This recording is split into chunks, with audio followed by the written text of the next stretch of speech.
Gene in Jersey, welcome to the show. Thank you so much for the great campaign, and I would like you to talk about the general strikes in Spain and in England to inspire us in America, or the U.S. America, which has not had one general strike, and also the idea that we really need to have a 30-day general strike so we can stop the system and turn to socialism. I'd like to hear what you have to say in terms of women and people of color leading that in a leadership role. Well, it's easy to call for such a general strike, quite another thing to achieve it, and quite another thing to know what we would do with the power that would fall into our laps as a result.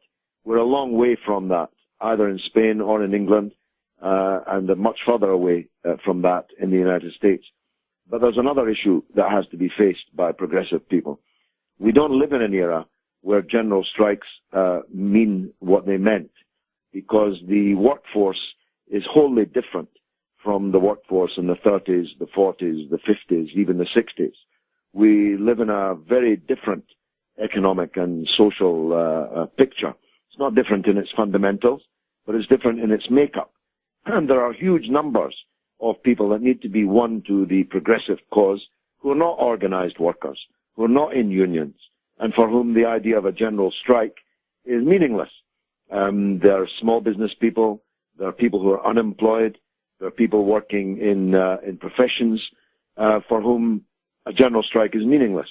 We need to make a coalition of organized working people, people of color, women, people who are amongst the most oppressed in our society, the immigrants, the minority ethnic communities.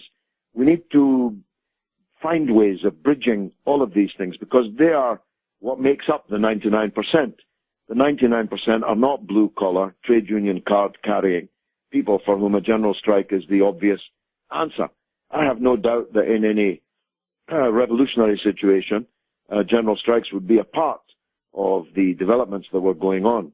But let's start uniting people and organizing them, educating them, agitating them about the possibilities that lie ahead of us. And okay, well, in your campaign, how did people of color and women take leadership roles? Well, they burst onto the scene. It was a truly extraordinary thing to witness. It was watching theory become practice. I told you at the beginning of this brotherhoodism, where the elders in the society effectively moved thousands of people in previous elections and in other respects to the polls to vote for whoever the brotherhood had pledged its loyalty to. But we, by coming into this campaign and by projecting our ideas, and I hope doing so well, captured the hearts immediately, particularly of young people at first, and then women. And those young people and those women began to work in their own households. And these are extended households, of course.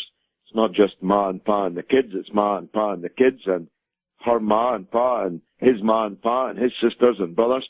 By the grace of God, these people have large families, and they talk about politics, and they talk about elections in particular when politics is at its highest, politics is at its sharpest. And they were arguing that this guy, Galloway, stood for us and defended us, and he defended the cause of our co-religionists in other parts of the world. He's got a message about the poor and about the unemployed. He's got a message about the society in general. He is a tribune of the 99%, and we should be with him. And slowly but surely, over a 2-day period, that happened. And by the end, the reason I knew that we were going to win handsomely was because we had 500-600 people maybe working in our election campaign. And every one of them was part of a family of 20 or 30 people. And the people just going past in the cars, flashing their lights, sounding their horns, was all an indicator that we had a wave going on. It was really something to behold.